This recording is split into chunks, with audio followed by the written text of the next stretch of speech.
Hello there, perfume lovers. It is Jessica Kylie here from Sensoriam for another wonderful interview for our Founder.I.Am series. It is always an absolute pleasure for me to spend time with the wonderful founders of the brands that we have in our collective to understand their story. It's always interesting to find out, how did people end up in perfumery? Because it is such an interesting industry to be a part of. And today we have the wonderful Nina Hargraves from Serene Body Health, who have been with Sensoriam from the beginning and have exciting new releases of scents. So welcome, Nina. How are you? Thank you. I'm really good. Thanks so much for having me. You are welcome. And where in the world are you coming from today? So I'm in Melbourne, in Australia. Excellent. Very good. Now, Serene Body Health, when did it start for you? What was the journey getting into natural perfumery? So it started in about 2018. I think it's a little frozen. Is it okay? Is it working on your Yep, end? it's still Yeah, I think going on this side. All good. it started in 2018, but then I was starting to blend essential oils a little bit before that. I got into blending and I was using essential oils to get me through grief. I'd lost my mum and I'd lost my sister to illness, and I was looking for ways to support myself, um, and just looking for things that I could do. I used to be a horticulturist, so I already had this kind of love of plants and fascination with plants and with nature.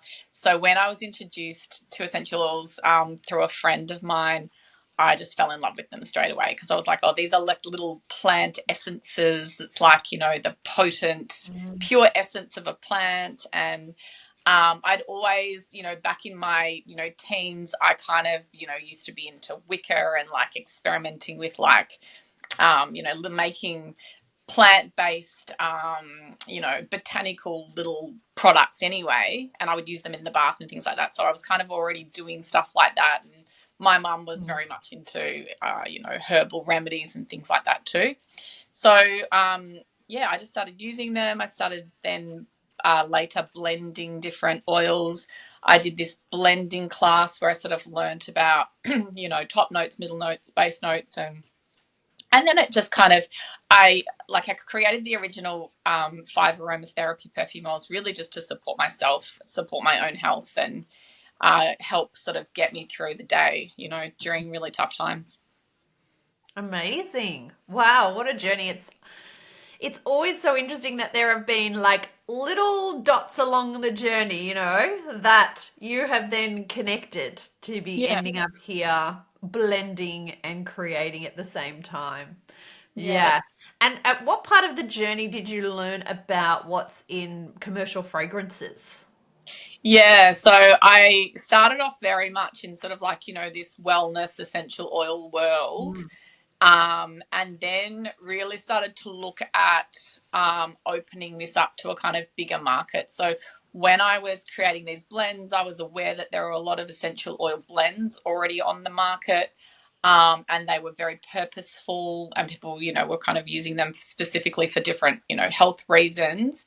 But then there was this whole world of perfume, which was predominantly made of synthetic fragrance. And I just started to really look into that world, look into all of the chemicals that were, not listed on the label under the word fragrance, or parfum. And I just thought, oh, this is just a fascinating, world to kind of to enter into as well. And even though, people would say to me, oh, you're trying to do too many things at once, you're trying to place a product in, you know, two different markets, two different categories. And I was just like, no, I think it can still be considered a perfume. I don't see why not.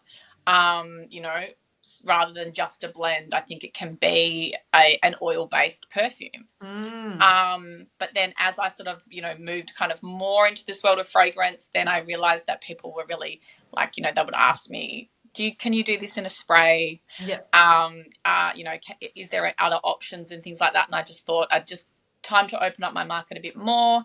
And then it's also just a learning experience for me, because then I started making perfume with you know, different types of alcohol. Then I started learning all about this denatured alcohol thing, which was like, oh my God, Yeah.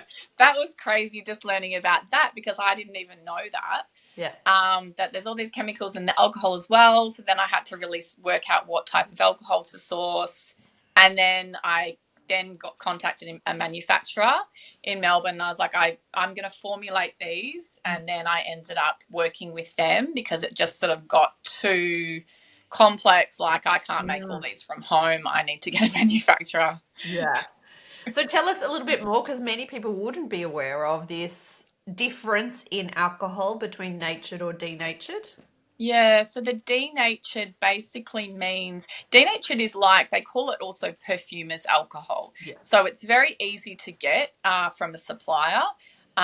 It's very cheap as well, and the reason it's denatured is there are chemicals put into this so that it's not fit for human consumption, because otherwise you have to pay a tax on alcohol. So anything that is potentially could be turned into a drink, or something that you could drink, like if you buy ethanol, pure ethanol, you can turn it into some kind of, you know, spirit or something. You can Yeah. mix things with it. Yes. But you have to pay a tax on that. So you have to then, which I went down this path, you have to go through the taxation department.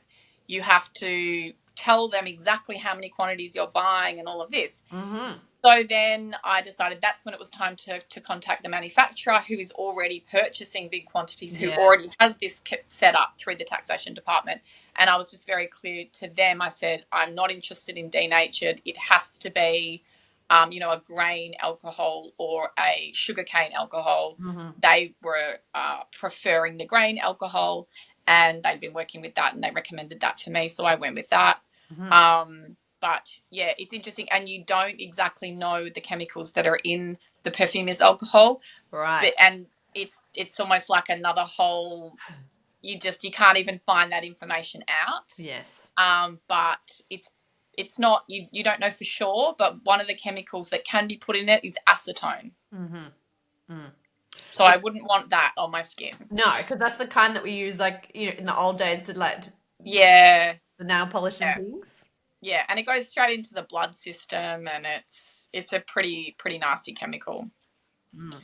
Definitely. And so what did you learn from your life as a horticulturalist? And I guess maybe help us all understand, what does a horticulturalist do? What did you learn there that you've brought into perfumery? Well, if you study horticulture, there's kind of different avenues you can go down. I worked in nurseries and managed nurseries, so it was kind of more like the retail side of horticulture. So it was very much selling plants, looking after plants, and a lot of that course there were different components, but the part that I liked the best was the science part of it. So it was really just, the whole, structure of the plant, and I just found all of that side of things so fascinating. So I think there's always this element of science and how nature can support our health. And then there's also what I got into sort of more recently after horticulture was then the kind of neuroscience side of things, and how our brains process scent. And I think that's really fascinating as well. And it's such a sort of underutilized sense as well. For sure. That's right. Not a lot of people realize that we've got like part of our brain hanging out in our nose, waiting to take in the world around us in terms of scent. I actually even read recently that they've found microplastics in the olfactory bulb in our brains. Oh, wow. Yeah, because it's in the air, things like that. That's a bit scary. Exactly. So from your neuroscience then, what is it showing about the possible uses of scent in that sort of area? Well, I think it's showing us that we can, obviously, like when the scent is processed, it's processed through the limbic system, and that's obviously where our memories and our emotions are stored. But I think what I'm also really fascinated by is natural scent. So how we process natural scent is quite different to how we would process synthetic scent as well. Mm-hmm. And I like this idea of almost using natural scent as this kind of form of therapy too, Mm-hmm. because it is a direct link to our emotional health. Mm. I think that's also why scent can be quite a tricky one when people are really stuck on, their synthetic fragrance as well, because it's like it's so kind of Mm. ingrained Mm. into their brain, this Mm. scent, and what that scent means for them and what it represents. And it, often it is quite special, and it's this memory, and it's passed down through even generations of family that, Mm. the perfume was a gift, and then your mother wore it and your aunt wore it, and all of that sort of thing. So I think moving people into the kind of world of natural is very different, because it's not so fixed. It's very mood oriented. Mm. And the other thing that's really interesting and I think worth exploring too is how our hormones affect the scent, what we smell. So Mm. I was noticing recently when I was smelling the arid honey, I was like, it just smells really musky and I'm not loving this. Mm. And then another week later, oh my gosh, it was smelling amazing. And I realized it was my cycle. Yeah. And so I think that's really interesting as well, that we can explore different scents to support our health at different times during the month as Mm. well. Definitely. Yeah. And Yeah. so it was interesting what you were saying about our brain processes synthetic scents and natural scents differently. Are you able to explain it at all? Um, I think I'm still learning about this myself. I think it's just a lot more fluid how we process natural scent, and I think we can shift emotions through natural scent, whereas I don't, and I'm no expert really. Like I'm Yeah. just kind of, I feel as though, and there's a lot of research that's starting to come out on this through neuroscientists that are kind of exploring scent, and I think this is really interesting, that more information will come out on this. But I think we can shift emotion through natural scent, whereas I don't believe we can really shift it through synthetic fragrance. Mm. I think it serves a purpose. I think Yeah. synthetic fragrance completely, it can be therapeutic, it can be all of those things, but I don't think that we can really move through emotions, and Mm. I don't think it can help us process emotions or stored emotions as well. Interesting. Fascinating. Yeah. That's the new area and the new frontier in terms of scent. Mm. When there's all sorts of AI now being used in the world of scent too and scent formulation, Yeah, but mostly still using the synthetics exactly. because they're single notes, they're easy for an AI to understand and know the blending of compared to Exactly. naturals. So, Exactly. what's your process when you are blending or creating a new scent? What do you do? It sort of changes, and it really depends on, like sometimes I just get really into one particular ingredient and I get really inspired by it, and I sort Yeah. of think, oh, I really want to work with this ingredient. And then I'll sort of play around with other ingredients that I think will complement that. And that's just a trial and error sort of thing. And I often, if I'm exploring a new scent, I often see that scent in some form of color as Mm. well. So Hmm. I've got one that I'm really interested in playing around with at the moment. And this will have maybe a little bit of like some isolates in there, as well as some whole plant ingredients, as well as some upcycled plant ingredients. I'm really wanting to explore that. Yeah. But I see this whole scent in like red, Mm. whereas another scent will be like, it's a different color. It's just and it's like, it's the whole kind of like vibe of the scent. Yeah. But yeah, some scents, like for example, with the collaborative ones that I've done recently, one was just nailed so quickly. Mm. And the brief that I got for that scent was really thorough. So that Mm. obviously helped a lot. Yes. But then another scent, it took so long, it took Mm. over a year. Yeah, And right. a lot of trial and error until we got it right. Yeah. Yeah. So it's very different, I guess, Mm. depending on, yeah. Cool. And apart from that one course that you did early on, you're self-taught in terms of So experimentation, learning, playing, etc.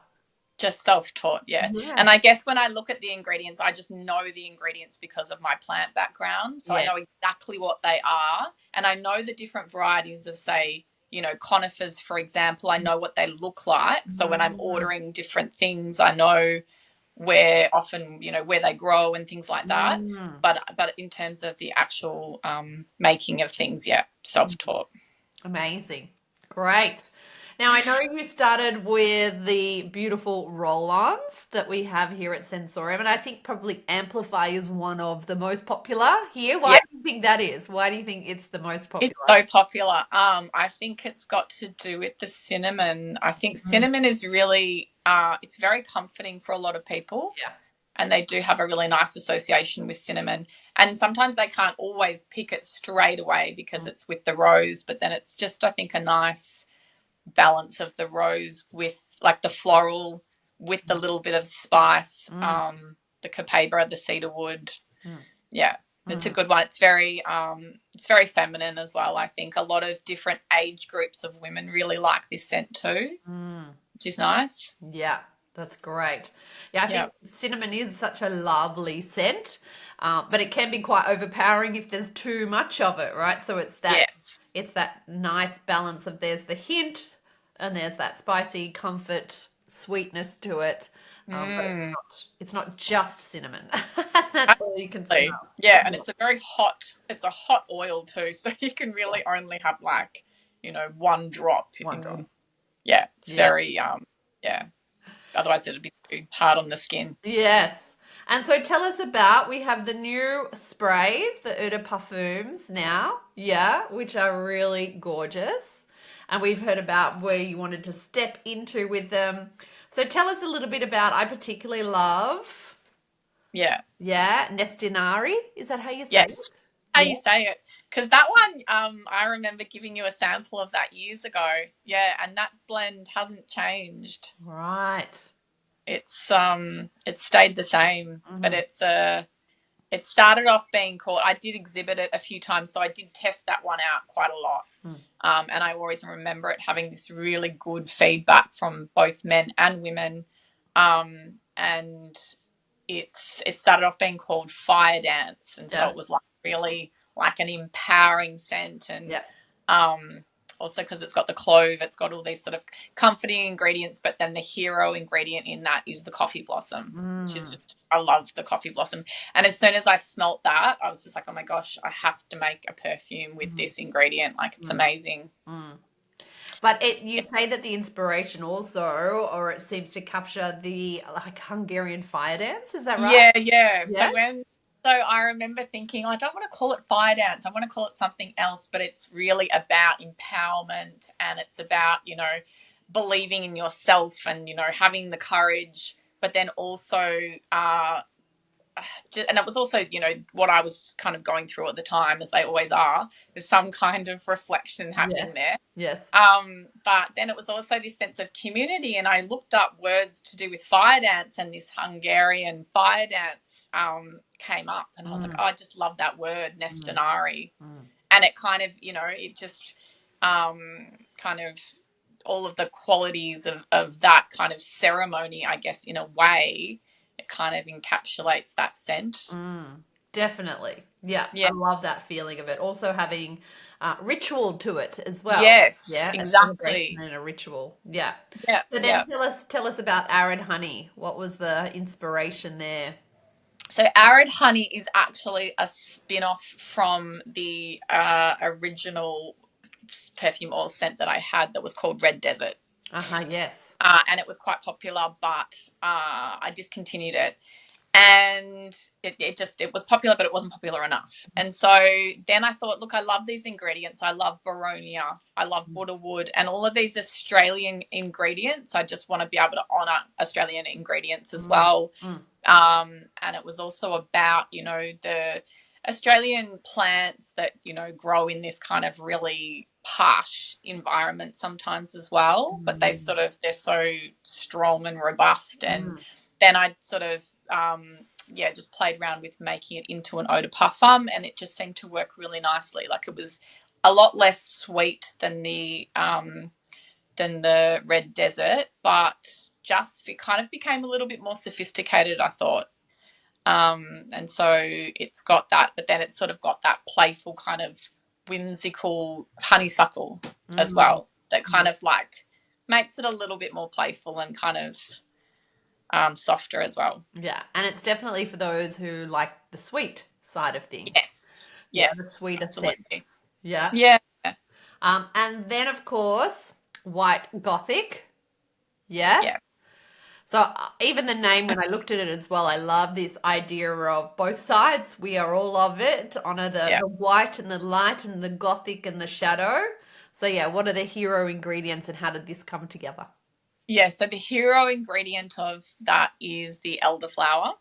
I've always been fascinated with elderflower. I used to buy elderflower in little sachets like when I was a teenager and, make things out of it. And it's got a really interesting scent, the oil. It's an absolute. And it's very sort of sweet and waxy, but it's a really mysterious. It's not your kind of typical floral like a jasmine or a gardenia. It's really different. And then it's also got a little bit of jasmine in it. And then would be the other kind of key ingredient. It's got the smokiness of the rock rose, which is also like a labdanum. So that kind of gives it like this sort of depth and like this smokiness. And then it's got the fir as well, like the the silver fir or the Siberian fir. So it's kind of this idea of this kind of like, it's got this forest kind of vibe, but then I was also doing quite a lot of shadow work at the time. So once again, it's kind of a reflection on that and just understanding and like these kind of, yes, I have this shadow side and yes, I have this, lighter side. How do we just integrate them? Because if we don't integrate all aspects of ourselves, well, that's where the shadow comes in, if you know what I mean. So it's like if it's integrated, then that's you're not projecting that shadow out into the world. Yeah. So it was really just about doing that work, or obviously it's not just done; it's always a continual process. But I really love this idea of just embracing all aspects of ourself and I just love the idea of just encapsulating that into a scent. I love how naturals are not just about how it smells. Yes. There is the therapy side, there is the spiritual side, there is the connection with self, but doing it through almost like plant medicine when we know that it's 100% natural. Yeah. Yeah. Yep. Yeah. Yep. And it sounds like scent has been part of your ongoing healing journey. Yeah. Absolutely. And then you're helping others do it with the product. Yeah, because it's always so nice as well, like, if I get comments on particularly that white gothic one, because it is an unusual scent and it is quite a kind of, mysterious scent, but it's so nice when it resonates with people. Yes. Yeah. Yeah. Yeah. And so now you've been doing naturals and in the sort of natural space for a while. And I know you have customers around the world, including in the US too. And we love having our international customers come and find natural perfumery at Sensoriam. What are you sort of seeing in the industry or excited by? Yeah, I think the natural perfume industry is just growing, which is so exciting because I remember when you first started, it was a lot more limited, and now there's these like really beautiful luxury natural perfume brands, and I think we hadn't seen that before. So I just think it's really exciting. It's still, obviously it's still niche, but it is definitely growing, and I think the awareness around synthetic fragrance is growing. There's still a lot more education needed, and it's just not as easy to switch people over from skincare to natural skincare, from the synthetic fragrance to a natural perfume. As we were talking about, it's just that ingrained, connection that people have to their fragrance. Mm. So it just takes a bit longer, but I think people are definitely becoming more aware of it and opening up to it. And people that purchase from me are like people that have had cancer and things like that. Yeah. And so they are well aware of this, Yeah. and they do not want to be using anything with endocrine disruptive chemicals. Yes. Yeah. Yeah. Absolutely. We get the same thing. Those who have Yeah. been through a big health journey, those who are trying to get Exactly. pregnant, those who, yeah, definitely. And to help that, I know that you have the little 2 ml samplers in these gorgeous ones here. Yeah. Sampling is big for us in Sensorium because we're online, and Yes. it's the chance for people to then be trying them on their skin, like you say, like how does it smell and how does it sit, and Mm. if I'm so connected to what I used to wear, it is the journey. So I Yeah. want to like take my time with it and discover it. Yeah. Yeah. So how do you suggest people use the little samplers? I think they just, I think it's just a nice little kind of introduction into the brand, and they can, experiment. And I would definitely encourage people to change their scent as well. Like they don't have to have this sort of, I guess, rigid idea of, oh, this has to be my new signature scent. Well, no, you can use. I mean, I change my scent sometimes 5 times a day. Yeah. So depending on how I feel, Yeah. So I think just kind of giving people like different options. And I love the idea of just having like a perfume oil option, having a spray option, because the oil is a very different way of wearing scent too. It's much more kind of like, it's a bit more nurturing. It's almost a little, whereas the spray I think is like, it's more of a bold kind of application, isn't it? Yeah. And so I think just I would just encourage people to just experiment and just to try different scents and have not have to feel like they have to have that one scent that's going to be their one, fragrance for life or something. Yeah, we like to talk about it being a fragrance wardrobe. Yeah, that's good. And I love this idea. I started writing a blog on like perfume for bed. Like, I wear perfume for bed. Yeah. Why not? Like it doesn't, obviously it would be like an oil based one for me, but it's just like perfume for so many different occasions, like perfume for how you feel. Definitely. Yes. That wellness fragrance, sort of all the different ways that we can use scent. Exactly. Bring it into our lives in lots of different ways. Yeah, for sure. Yeah. And what's the future for Serene Body Health? What are you excited about? What are you working on? There's some really good collaborations happening, so I'm really excited about that. And that's there's 2 new scents coming out really soon, possibly at the end of this month. I've got to get a date, but it's so soon. Yeah. And then there will be another one coming out. So one's an eau de parfum style, like this one. Yep. And the other one is a perfume oil. So there's just some really good collaborations, and then just moving into the US as well, which is really exciting. So there's lots of exciting things. Also, the just experimenting with ingredients. I'm always looking for different, interesting ingredients to use. So I'm experimenting with some upcycled ingredients. So I'm excited about that. That sounds very cool, for sure. Cool. And for someone who's interested in getting into being a perfumer and working with naturals, what would be some of your tips?